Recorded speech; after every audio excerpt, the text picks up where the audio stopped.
Hola, gracias por aceptar mi plática. Bueno, por invitarme a dar una plática. Les voy a hablar sobre los espacios de configuraciones ordenadas en el círculo con puntos anclados. Em, no me quiere hacer caso, ya. Bueno, la definición de estos espacios, en general, dado un espacio X, un espacio topológico no vacío y S, un conjunto, aquí le llamé S y más adelante le llamo Y, de m puntos en X y n mayor que m, un entero positivo. El espacio de configuraciones ancladas, denotado por sigma de X, S, n, es el subespacio del producto directo de X a la n, que consiste de todas las tuplas X1 hasta Xn, tales que Y, aquí con Y me refiero a S, se queda contenido en X1 hasta Xn. En esta plática solo vamos a considerar el caso en el que X es el círculo. Y entonces a este espacio, sigma de S1, Y, N, lo vamos a anotar por omega de K, N, si la cardinalidad de Y es K. Entonces solo nos interesa la cantidad de puntos que están anclados.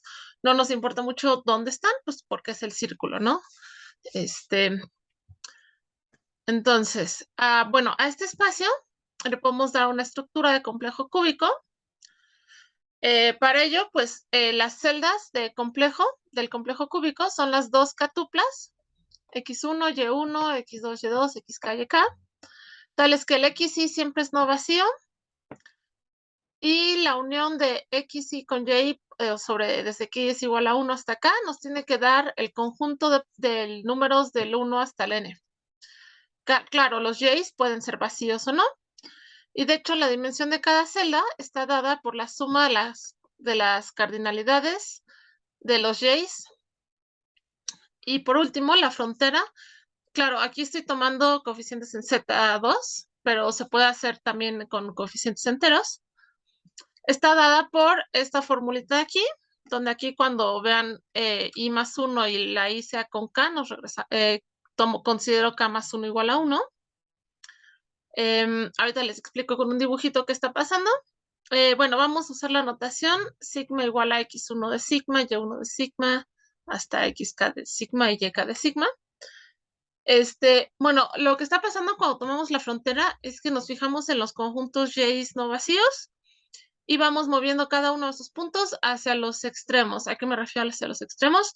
Hacia el XY o XY más 1 cuando tomo un punto de Y, o si estamos en el YK, hacia el XK o hacia el X1.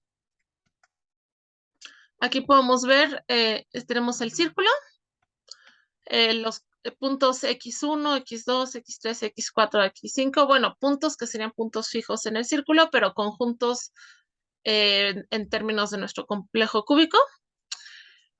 Y los Y's, y esto sería un ejemplito de una celda. Como pueden ver aquí, el Y1, Y2 y Y5 son vacíos.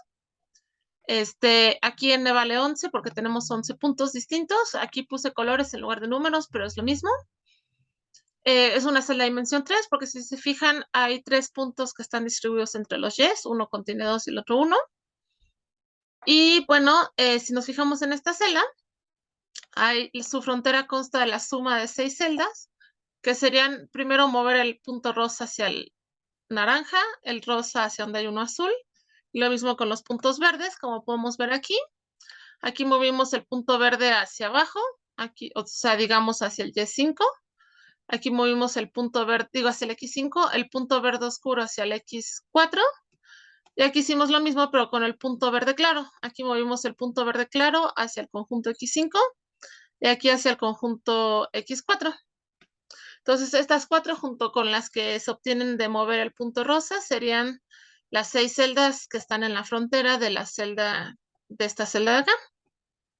Y pues ese sería nuestro complejo cúbico. Pero bueno, como podrán suponer, cuando la n es muy grande, aquí la y pues vale 5, la n vale 11, todo es chiquito, pero pues si tenemos una n más grande, una k más grande, pues vamos a tener muchísimas celdas y pues va a ser un relajo. Entonces, para eso vamos a utilizar la teoría de Morse discreta, que nos permite reducir el número de celdas, pero preservando las propiedades topológicas. Entonces, un campo vectorial discreto es un conjunto de parejas de simplejos. Claro, eso es para un complejo simplicial. Como ahora sería un complejo cúbico, pues un conjunto de parejas de cubos o celdas, como le queramos llamar, tales que cada cubo está a lo más una pareja, puede estar en ninguna o en una. Y las parejas están formadas por una celda y una de sus caras inmediatas. Eso quiere decir una cara que tenga dimensión 1 menos, ¿no? Entonces, por ejemplo, si tenemos una celda de dimensión P, su pareja tiene que ser una celda de dimensión P más 1, tal que sigma es cara de tau. Y bueno, si el campo vectorial le llamamos W, lo vamos a anotar así como sigma, W de sigma. Las celdas que no se aparean van a ser las celdas críticas, que siempre va a haber al menos una, y bueno, siempre al menos en los casos que me interesan. Y de hecho, cuando la celda está pareada y es de dimensión menor, se llama redundante, y si está pareada y es de dimensión mayor, se llama colapsable. Y pues bueno, voy a pedir no solo que sea un campo vectorial, sino voy a querer algo más, que sea cíclico. Para eso vamos a definir lo que quiere decir un camino gradiente o W camino, que si tenemos una sucesión de celdas distintas de la misma dimensión, sigma 1, sigma 2 hasta sigma k, esta sucesión forma un camino gradiente o W camino si son distintas, sigma i distinta de sigma i más 1, o sea, distintas por pares. Claro, la primera podría coincidir con la última y en cuyo caso se forma un ciclo o no. Y quiero que cuando que se cumpla una de las siguientes dos condiciones. Que sigma i más 1 sea cara de la pareja de sigma i, o sea, de W de sigma i, para cuando i vale está entre 1 y k menos 1, o que se cumpla la otra condición, que quiere decir que sigma i sea ya la pareja grande de alguna celda muy i, y entonces muy menos 1 sea cara de sigma i, para 2 menor o igual que i, menor o igual que k. Bueno, a ver, ¿cómo luce esto? Pues luce más o menos aquí. Este es el primer caso. Aquí las celdas de mi camino serían B1, B2, B3. B3. La última celda puede ser crítica o no, pero es la única del camino que puede ser crítica. Y como podemos ver, pues B2 tiene que ser cara de la pareja W de B1. Las celdas de arriba, que serían dimensión P más 1, serían las colapsables, y las de abajo redundantes, salvo tal vez la última. Y en el segundo caso, pues es como que el caso al revés. Las celdas del camino serían, sigma 1 sería W de B1, sigma 2 sería W de B2. Aquí la primerita puede o no ser crítica, pero las demás seguro no, porque las de arriba son colapsables y las de abajo redundantes. Bueno, ¿por qué me interesan los caminos y por qué me interesa llegar a celdas críticas o salir de ellas? Bueno, pues resulta que si tenemos un campo vectorial discreto que es acíclico, o sea, que no se forman ciclos mediante caminos gradientes, entonces X tiene el tipo de homotopía de un CW complejo, llamado complejo de Morse, que está generado por las celdas críticas y la frontera está dada por esta fórmula.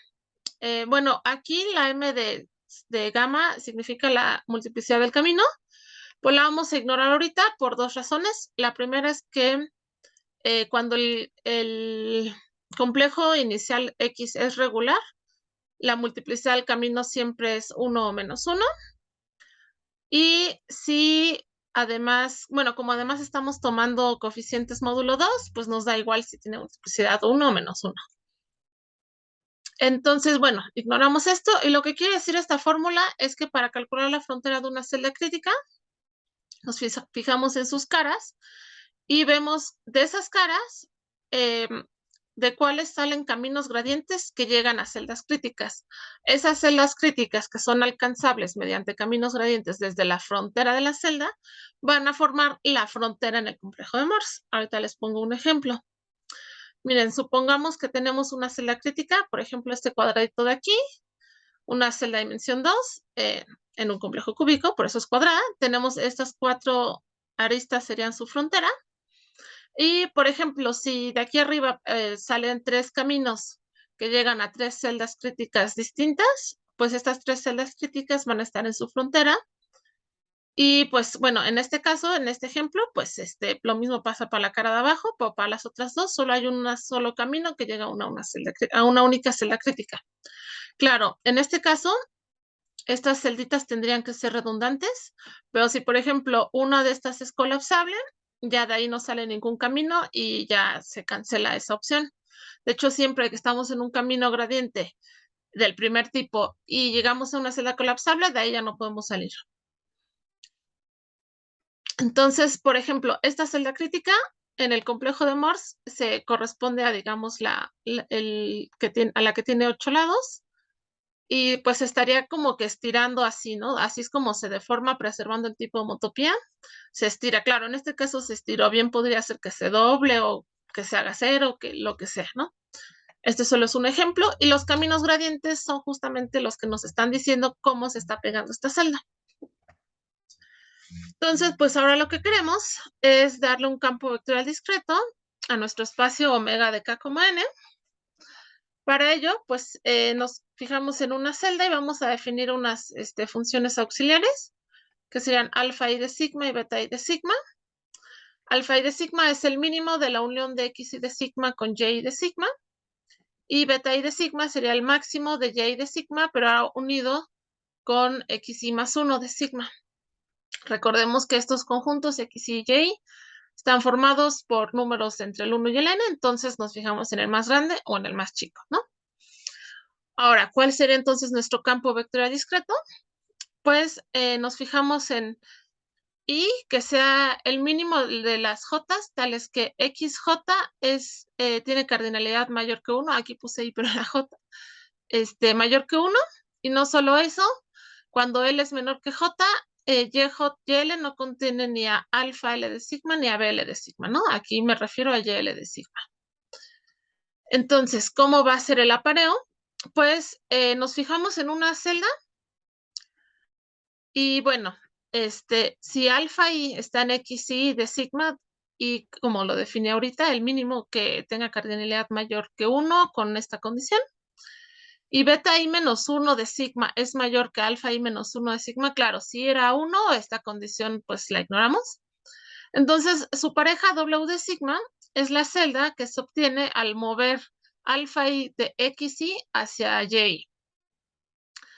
Si estamos en el otro caso que tenemos que beta i de sigma está en xi más 1 de sigma y beta i de sigma es mayor que alfa i de sigma, entonces ahora lo que vamos a hacer es que vamos a parear con la celda que se obtiene de mover el beta i desde x y más 1, lo movemos ahora para atrás hacia y, hacia y. Y bueno, este sería el apareo.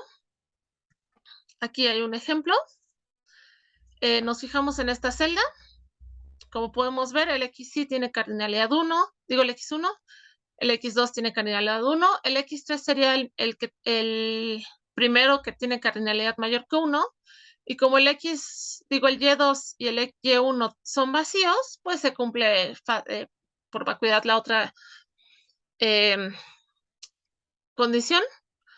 Y entonces nos fijamos en el máximo, o sea que sería el beta 2, sería el 4, es mayor que el alfa 2 que es 6, digo menor, 4 es menor que 6, y como el mínimo entre x3 y y3 es el 1 y está en el x3, pues esta celda se aparea con la celda que se obtiene de mover el 1 hacia adelante y que por lo tanto queda en el y3, que sería esta celda. Y bueno, este es el primer tipo de apareo.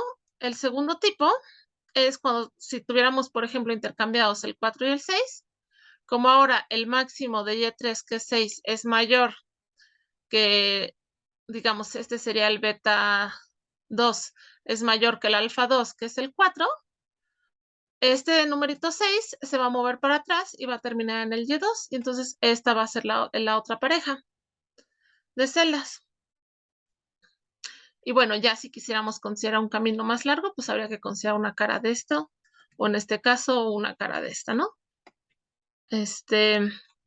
Bueno, pues resulta que este conjunto de parejas sí forma un campo vectorial discreto, o sea, sí toda pareja, todas celdas están a lo más una pareja, eso es muy fácil de ver. Y no solo eso, pues resulta que no tiene ciclos. No voy a dar ahorita la demostración de que no tiene ciclos porque es un poquito talachudita, pero pues la principal idea es que si nos fijamos en un camino, entonces a lo largo del camino, los valores alfa i van aumentando y los valores beta i van disminuyendo. Claro, no necesariamente en cada paso aumentan en uno o disminuyen en uno, entonces uno a lo mejor pues podría buscar un camino en el que estos valores se mantengan igual para así poder encontrar un ciclo, pues resulta que uno, aunque encuentre un camino, nunca va a encontrar un ciclo, porque uno puede, o sea, se limita mucho cuando uno pide que estos valores no aumenten o disminuyen, y entonces el camino, pues le quedan muy pocas opciones y nunca regresa a donde inició. Esa es como la idea de por qué no tiene ciclos el campo vectorial. Y bueno, como además de pedir que sea cíclico, lo que nos interesan son las celdas críticas, porque van a ser las que nos generan al complejo de Morse, pues, ¿cómo son las celdas críticas, no? Pues tenemos este lema, que resulta que si tenemos una celda crítica, entonces todos los X y Y deben de tener cardinalidad 1 y coincidir con alfa y de sigma, salvo el último, el XK no necesariamente. Todos los J's o son vacíos o están justo entre el XY de sigma y el XY más 1 de sigma.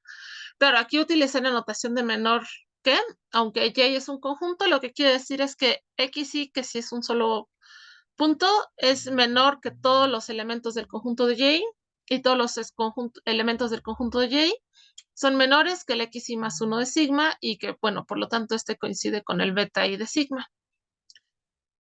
Y esto igual es para i menor o igual que k menos 1. Y para el xk tenemos dos opciones. O vuelve a tener cardinalidad 1 y entonces debe coincidir con beta k menos 1 de sigma. O si tiene cardinalidad mayor o igual que 2, entonces beta k menos 1 de sigma es mayor que alfa k menos 1 de sigma. Y pues esas son entonces las celdas críticas. Entonces lo único que faltaría para saber cómo es el complejo de Morse, pues sería ver la frontera de una celda crítica. Pues resulta que la frontera de Morse de una celda crítica siempre es 0. Nuevamente no lo voy a mostrar porque son considerar muchos casos, que aunque todos son análogos, sí es bastante talachudo, pero voy a poner un ejemplo y platicar un poquito de cuál es la idea de la demostración. Pues como les decía, ¿no? Cuando nos fijamos en una celda crítica, van a pasar dos cosas. La primera es que a lo mejor en unos casos muchas de las fronteras de una celda crítica van a ser inmediatamente colapsables y entonces no puede salir ningún camino gradiente de ahí y entonces ya la frontera es 0. O como estamos en un complejo cúbico de dimensión, bueno, una celda de dimensión k, en su frontera va a haber dos k celdas, entonces estas se van a ir apareando de modo que dadas dos celdas, al considerar los caminos gradientes, resulta que solo vamos a encontrar uno que sale de cada celda y 2 a 2 van a llegar a la misma celda. Entonces, como estamos en coeficientes módulo 2, en la frontera, como se suman, vamos a tener siempre dos veces X celda, una celda crítica, entonces pues nos da 0, ¿no? Entonces, un ejemplo de cómo está evolucionando ese camino y cómo es que llegan al mismo lugar, pues sería si tomamos estas celdas de dimensión 1, ¿por qué? Porque existe un único Y que es no vacío y tiene cardinalidad 1, que sería el Y3, que solo contiene el elemento 4. Claro, este ejemplo es con n que vale 8 y k que vale 6. Y entonces, pues, su frontera, digamos, inmediata, o bueno, no en el complejo de Morse, serían estas dos celdas. Una en la que el 4 se movió a quedar junto con el 3 y la otra en la que el 4 se movió a quedar junto con el 5. Y pues, ¿cómo avanza ahora el camino? Pues bueno, ¿no? En el primer caso, como el 4 es menor que el 6 y el 3 es menor que el 4, bueno, y este es el primer conjunto X3, digamos, con cardinalidad mayor que 1 y se cumple la condición porque el Y1 y Y2 son vacíos. Lo que pasa es que el 4 se mueve hacia donde está el 5. Bueno, primero solo se mueve al Y4, pero como de ahí tenemos que tomar una de sus caras, pues solo nos queda de donde venimos, que no nos podemos regresar, o mover el 3 hasta que quede con el 5. y llegamos a esta celda. Aquí, como el 5 es mayor que el 4, pues lo que pasa es que el 5 se mueve hacia atrás. Nuevamente se tiene que recorrer hasta el 4 para llegar otra vez a una celda de la misma dimensión. Llegamos a esta de aquí, que contiene el conjunto 4, 5, como mínimo, bueno, como el menor conjunto o primer conjunto que tenga cardinalidad mayor que 1 de los X, que es el X3. Como ahora el 5 es menor que el 6, el 4 sería el número que se mueve y se mueve a quedar junto con el 3. De ahí estamos en una situación similar. Y el 3 se movería hasta quedar junto con el 8, que sería en esta celda. Claro, de aquí el camino, lo que pasa es que el 8 se empezaría a mover hacia atrás, hasta que quede junto con el 7, y luego el 7 se recorre el 6 al 5, el 5 al 4, y el 3 hasta quedar junto con el conjunto 1, 2, y esta es la celda crítica a la que llegamos. Si ahora hacemos lo mismo, pero por el otro lado, pues tomamos el 5, 4, como el 5 es mayor que el 3, lo que primero que pasa es que el 5 se mueve hacia atrás a quedar junto con el 3. Luego, como el 5 es menor que el 6, el 3 se mueve para adelante a quedar junto con el 4. Y de ahí se sigue hasta llegar al 8. Y de ahí el camino evoluciona exactamente igual que en el caso anterior. Y claro, este es el único camino. Aquí los caminos no se van a bifurcar. Y llegamos entonces a la misma celda crítica que por el otro lado. Entonces, en la frontera, al tomar la frontera de esta celda, pues tenemos 2 veces esta celda crítica que nos da 0 por estar en coeficientes módulo 2. Claro, en coeficientes enteros habría que hacer las cuentas, pero casi siempre cuando tomamos una cara y como que la cara opuesta, uno va a tener signo positivo, el otro negativo, y así es como se terminarían cancelando, ¿no? Pero obviamente eso se tendría que hacer con más cuidado.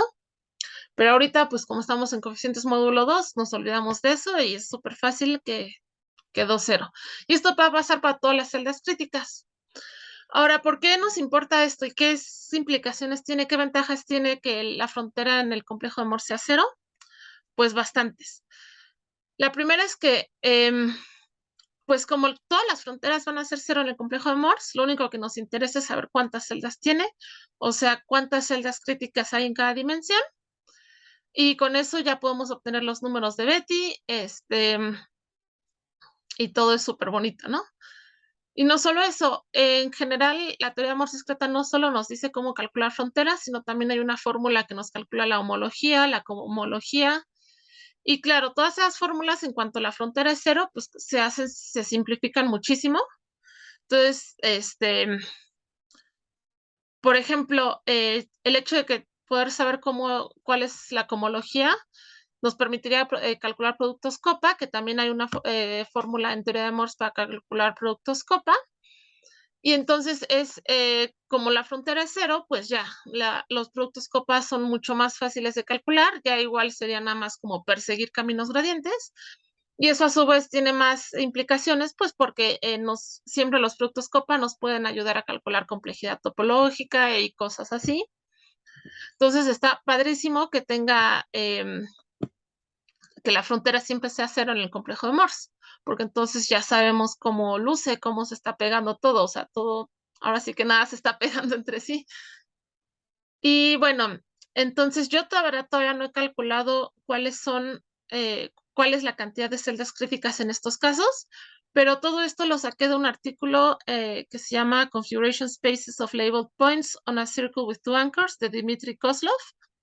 Él hace todo esto, pero solo para el caso donde K vale 2, o sea, cuando tienes 2 puntos anclados en el círculo. Él define así el producto, estos espacios, hace así el complejo cúbico, define un campo vectorial discreto muy similar. Claro, ahí él solo toma alfa 1 y beta 1 y yo tuve que meter pues mucho más funciones. Y bueno, llega a lo mismo, ¿no? Y bueno, él se hizo todas las cuentas y resulta que pues para el caso de n igual a 2, estos son los números de Betti que salen de contar cuántas celdas críticas hay. Resulta que BD, cuando D vale menor o igual que n-3, sería solo n en D. Y Bn-2 sería 2 a la n más n-1 en 2 menos 2. Y bueno, la celda de mayor dimensión es justamente dimensión n-2. Entonces, pues son las cuentas. Yo ahorita pues estoy todavía en proceso de escribir todo esto que generalicé, entonces no he hecho las cuentas, pero espero tenerlas pronto.